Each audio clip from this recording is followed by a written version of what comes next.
short video that will be reviewing the syllabus for Composition 1, sections 805, 806.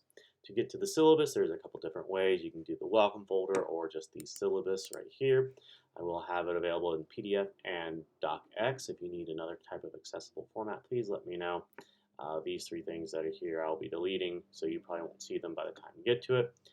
They're just other accessible formats. You can also use the A to try to find a different format now that they are available. I'll try to post those. So we'll move on to Word because it's a Word document. So this is the syllabus. It's a standard document, but the main things that are important at my office hours are right here. Monday, Wednesday, 9:30 to 10, and Tuesday, Thursday, 1 to 2:30. You may also contact me and schedule another type of appointment. My phone number, this is my mobile phone.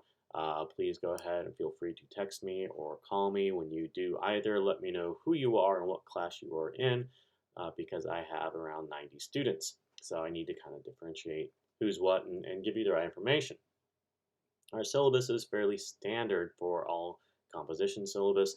We value the communication skills, critical thinking, diversity, ethics, inquiry, respect for learning, interpersonal skills, and teamwork.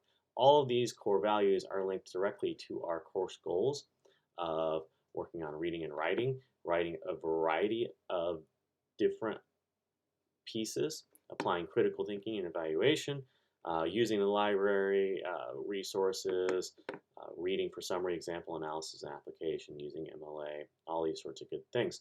So we value all of these aspects and they'll be part of our course.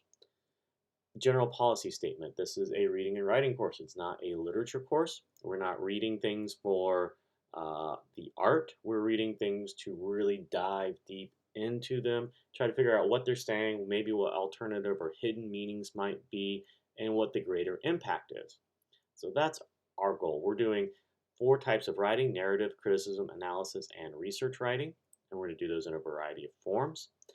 The total work we'll be doing has to be, according to the state of Ohio, at least 5,000 words or 20 pages of graded work. I know it sounds like a lot, but it's not really that bad because we have 15 weeks to do that.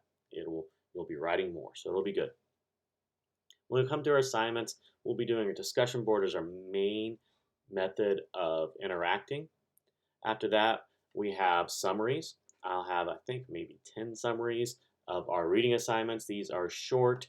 I'm really looking at you getting the main idea. I will be asking you to include a works cited entry with the summary, but the summaries are short. They're only 100 and 150 words. 200 words is about as long as I would like you to write. I don't want you to spend too much time. When we come to writing, I want us to realize that the word essay is something that has been invented. It means an attempt. We're trying to say something. You write a draft, you say it, and then you get feedback and you apply that feedback. So we're not looking at just doing the normal 5-paragraph essay. We're looking at really building something, saying something new and interesting. So we're going to have to accept the idea that sometimes what we write the first time isn't perfect, and that's why we have the writing process. All of our papers, our major papers, will be going through a workshop period where you trade papers with other people. We'll be using Turnitin most likely, and then a conference. Since we are online, we won't be able to have a physical conference like I like to do, but you will get comments in a draft from me before you turn it in for the final version. I do expect you to read through my comments. That's a major sticking point for a lot of people, that they don't read my comments. The types of writing we will be doing are analysis, research narrative, and a critique. We also have a variety of forms of critiques. We're going to have a shorter critique of an article that we do together as a class. You'll be doing a restaurant review, which is criticism, and then we'll do an analysis of an online magazine. We'll probably do those in groups, so you'll work with a small group of the class to find ideas. And then research narrative, I say this is the easiest research paper you'll write because it's all about learning to use the database, incorporate sources into your research, and to just tell a story. You're not arguing anything, you're just reporting information. So the idea is just to learn how to use those resources that are available to us. time to look at our policies. Communication, you got to check in frequently. That's the important thing. Since we're on an online class, you have to check your email. You have to come into Blackboard several times a week, and that's a pain, I know, but just check in, see what's doing, print out your schedule, and know what's going on. Let's see, for late work, I do have a 24-hour grace period because everything is going to be due at 11:59 p.m. I'm not sitting at my computer waiting.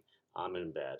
So, 24-hour grace period, just contact me. That's the most important thing. Contact me, say, hey, I'm having problems. We do peer review. Nothing will be graded if it hasn't been through the peer review process for those major papers. When it comes to attendance, I do want you checking in. If you have a week of missed assignments, I'm going to be contacting you. 2 weeks of missed assignments, I'm going to submit an academic alert. You'll probably get a phone call from me and from an enrollment manager or an advisor. At 3 weeks, I will do a final contact via email, and then if I hear nothing, I will drop you from this course. All right? And that's a problem if you're on financial aid.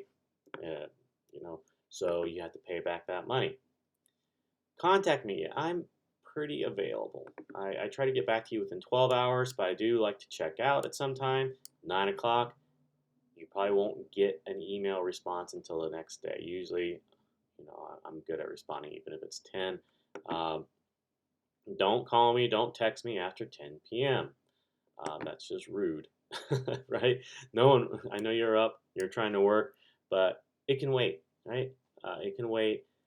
Even if you have something due at 11:59 and you're stuck, send me an email, say I'm having problems, and then we have the 24-hour grace period, right? It's not life and death, this is composition. Video conferences, we can meet via office hours. Please be kind to everyone. We also have a writing center in the library. We're working with e-tutoring right now through the writing center, our library. You can check out the library website for that, and also visit etutoring.com. They'll have links for that on the website. Let's see, revision. Any of our major papers, those would be the analyses, the critiques, and the research narrative, you can revise if you are unhappy with your grade. That means a B or lower. So 85% or lower. There's no point in revising a paper that you got a 92 on. An A is an A. You're going to be okay. But you have to include a 250-word reflection on your grade and explain your revisions. When it comes to our disability statement, we can make all the reasonable accommodations for you to help you succeed in this class. We need to know what accommodations need to be done. It's particularly challenging on an online class if you are visually or hearing impaired.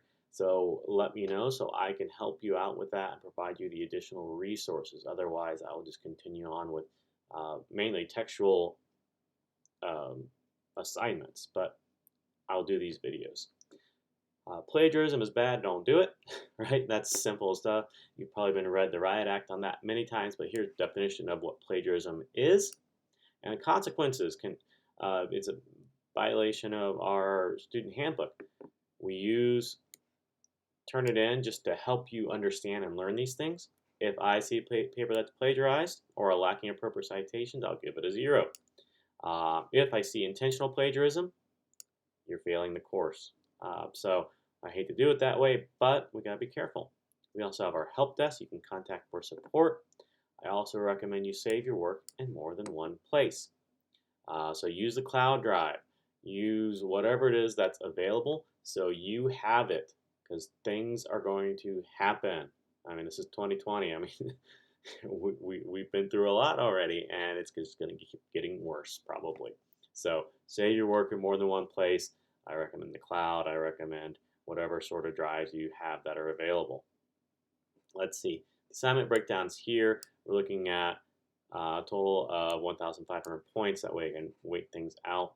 We have a lot of these things. These are a lot of our assignments are just completion based.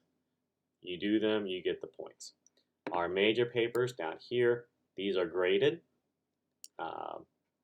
So I'll be looking hard at those, but for many of these, you'll be receiving a lot of full points unless something is incomplete and I'm missing something. But you should be able to do well. You do all the work, you're most likely going to pass this class. All right, that's an important thing. Grading policies, what makes an A, what makes an F, and finally, important things. In order to treat everybody equally, I can't make exceptions for how busy life is, right? We all are, 2020, we're all living through things. There are opportunities to succeed and fail, but, I can't let somebody who stops doing their work in the fourth week of class have the opportunity to make everything up because they're not going to graduate or their mom's going to be mad at them or they're going to lose a scholarship. That can't do that. It's not fair to everybody else who has made personal sacrifices to try to keep up with the work. So I hope you understand that and appreciate that. So please just check in regularly. Finally, grades will be due at the end of the semester, Tuesday after exam week. Please check your grades. If you have concerns, let me know if you've earned a grade or D or below. I will only consider a grade change if you've had good attendance or participation in the course and you can agree to complete all the major assignments. And that's important. Other instructors call it grade grubbing. I don't really like that, but I call it kind of begging. At the end, it is begging because you're asking for an exemption. You're asking for it to be an exception to all the rules. So please be aware of how you come off when you ask for that, and make sure that you've done everything you can. If you've been in contact with me, I like to cut people a break. Finally, this is the rubric that we use. Every paper is based off this. And then we have our course schedule, which hopefully if you've watched the welcome video and the course tour, you've already seen this. So that is the syllabus for the class. Please let me know if you have questions. Thank you.